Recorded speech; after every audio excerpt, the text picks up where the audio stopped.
শেষ নিব না আপনার পাঁচটা বাইরে গেছে গিয়া আপনারা জিপি মহাদেবপুর আপনারা জিপি আঞ্চলিক পঞ্চায়েত খেবার হয়েছে মহাদেবপুর আপনার ওই যে হাসান চৌধুরী মনসুর হাসান চৌধুরী মোহনপুর থেকে আবুল কাসিম বড়বইয়া আপনার আবুল কাসিম বড়বুইয়া মোহনপুর কংগ্রেস দল থেকে কংগ্রেস থেকে এরপরে আপনার এদিকে পাইলে গিয়া বন্নি ব্রিজ থেকে কখনো রয়েছে 3টা বক্স কিন্তু ওইখানে কংগ্রেসের প্রার্থী জয়নাল আবদিন এও বাইরে তার ওয়াইফের নাম হইল আয়েশা বেগম বড়বইয়া এও বাইরে কংগ্রেসের এপি কখনো আগে চলে প্লাস আমার খালিনগর ভাইখানো জেলা পরিষদও বাইরে হইব কবিরুদ্দিন আর এদিকে তো আফতাব ভাই চান্স আছে লিড বর্তমানে 3,500 লিডও আছে কোন জায়গা আলগাপুর থেকে ববির ভাই বহুত আগে দিয়া 2 নম্বর কথা হইল কি আপনার 3 নম্বর আজমল উকিল 3,500 লিড লইয়া আস 3,500 লিড লইয়া কংগ্রেসের যে আজমল উকিল ইয়র নামটা কি আপনার এই যে কমরোল লোকে কোনটা বন্দুক মারা কি তার নাম নারায়ণপুর বন্দুক মারা আচ্ছা আফজল উকিল 3,500 লিডও আছে কোন সাইড আপনার সময়ের কোন থেকে আমার আঞ্চলিক পঞ্চায়েত মন্ডল প্রেসিডেন্টের দেওয়া হয়েছিল আচ্ছা এও বাইরে বার চান্স আছে খাটাগাঁও নিত্যানন্দপুরও চান্স আচ্ছা তাহলে অলমোস্ট আপনারা জেলা পরিষদ আসন কটা দখল হচ্ছে আমরা তো মানে যে হিসাবে এখন চলে মোটামুটি 5টা থেকে 6টা 5টা তো মিনিমাম কনফার্ম ফার্স্টটা কোনটা একটা আমরা পাইলাম আপনার নারায়ণপুর বন্দুক মারা কনফার্ম দিলেছেন আপনি এটা হলো আলগাপুর কাঞ্চনপুর আর কালীনগর ভাইকান বন্দুক মারা ওই যে কিতা কইলাম এটা নারায়ণপুর বন্দুক মারা ওই আজমল হ্যাঁ আর আফজল উকিল আরেকটা আছে ওইদিকে ওই যে কিতা নাম বা আপনার বাটের গুফার এদিকে কিতা বাটের গুফার দিকে না এটা তো ইয়ত পড়ে গেল আর কি নারায়ণপুর রামচন্ডী নারায়ণপুর রামচন্ডী না এটা তো মানে ইয়েও যেতে বলি রংপুর রামচন্ডী তো এটা আপনার আচ্ছা রংপুর রামচন্ডীর একটা ওভারভিউ তখন চেন রংপুর রামচন্ডী এখানেও যে নির্দল প্রার্থী যে দিলওয়ার আর সিলিন্ডার ইয়েও যে আপনার রাইজর দলের যে জঙ্গলি ভাই বর্তমানে তো সোলের 2জন থেকে দেখা যায় দিলওয়ারের চান্সটা ভালো দেখা যায় এখন আপনারা সমর্থন হারের মতো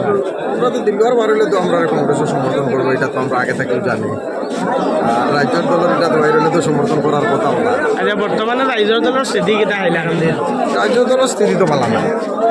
আলগাপুরের অবস্থা কি আলগাপুরে তো একজন এপি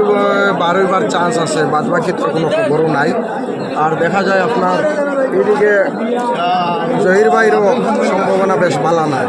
কারণ দিলওয়ারের তো জারি রাইজর দল কিতা ভবিষ্যৎ মানে কোন দিকে যায় এইটুকুর দিকে আর কি না কিতা রাজ্যর দল তো আপনি দেখেন না রাজ্যর দলে যেখানো মানে সংখ্যালঘু মানুষ আছে এখানেও ইয়ে টিকিট দেয় মেজরিটি সমাজও কোনো এখানে দিছে নি কালীনগর সেখানে ইডিএফ হিসাবে মানে দায় কালীনগর ফাইকানো তো এখানে সংবাদ সম্মেলন করে রাইজর দলের যে হাইলাকান্দি জেলা সভাপতি তাই তো সমর্থন করলো আপনারা কংগ্রেসের সমর্থন করছে ওইটাও তো এখন বুঝারাই না নেই তো এখন করবা কিতা ফিট বাঁচেন না তো করতে লাগে মানে এটা ঠেলা মারা মানে ওখানে ওখানে ঠেলা মারলে মানুষ ওদিকে যাইব এটাও তো মানুষের বুঝের ভোটারে আজ পায় বুঝছেন না নিতে মিনিমাম দেখা যায় আমরা ফার্স্টটা বাইরে আর জেলা পরিষদ আর এপি কতটা বার হয়েছিল এপি তো দেখেন আমি তো অল টোটাল কইতে পারতাম না কারণ আমি তো হাইলাকান্দি ব্লক প্রেসিডেন্ট আমার ব্লক প্রেসিডেন্টের আন্ডারে আমার 14টা জিপি আছে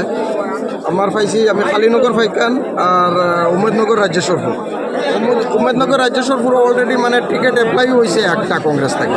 এটা আশা বাইরে উমেদনগর রাজ্যসভার জেলা পরিষদে আসনের খবর কিটা বর্তমানে আমরা ক্যান্ডিডেটে 800 ভোট লইয়া লিড করে বুঝছেন না এখানে নির্দল প্রার্থী একজনের লগে কম্পিটিশন চলে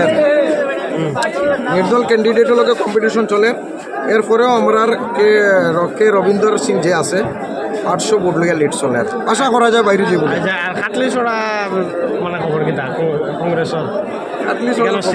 মানে কিরকম এখানে খালি শোনা যায় খালি পদ্ম ফুলে কাটলি ছড়ার দিকে দেখুন এখানে 70% মেজরিটি 70% মেজরিটি মানুষ তারা তো আগে থেকে ফুলের দিকে উচ্চুক যার কারণে এইদিকে তো একটু মাইনাস থাকবেই বাদ বাকি এরপরেও এইদিক সারি দিলেও এরপরেও আমরা ফার্স্টটা ফাইয়ার মিনিমাম অসংখ্য ধন্যবাদ প্রেসিডেন্ট হাইলাকান্দি নাম নজরুল ইসলাম নজরুল ইসলাম ভাইয়ের কাছ থেকে আমরা একটা ওভারভিউ আজকে সকাল 6টার দিকে একটা ওভারভিউ পাইলাম। আর এখানে দেখা যার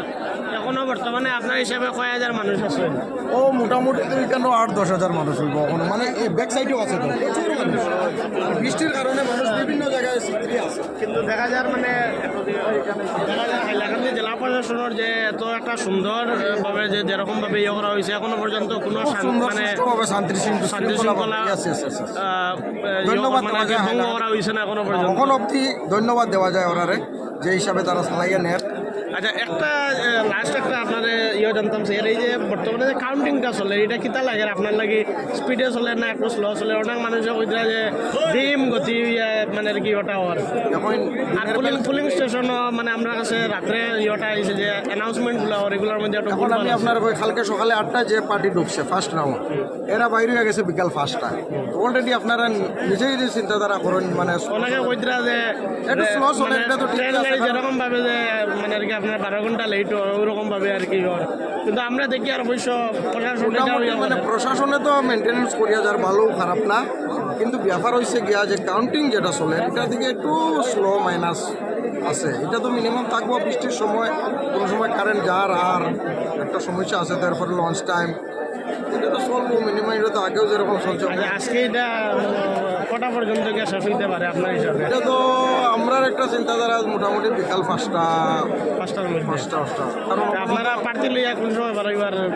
আমরা তো প্রার্থী একজন করে বাইরের, একমাত্র জেলা পরিষদ বিকাল 5টার দিকে আশা করা যায় 5টার আগ মুহূর্তে ওই তো বাইরে যেতে পারি। অসংখ্য ধন্যবাদ। ধন্যবাদ।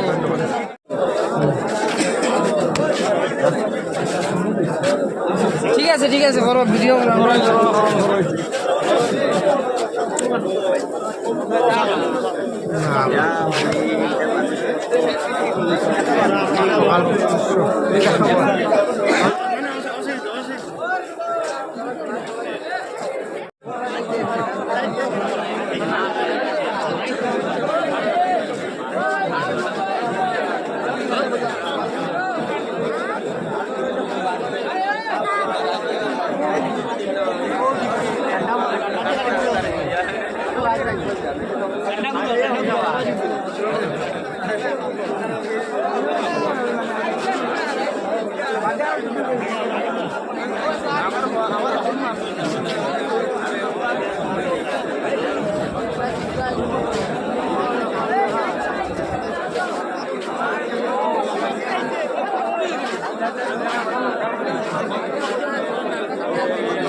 Thank you.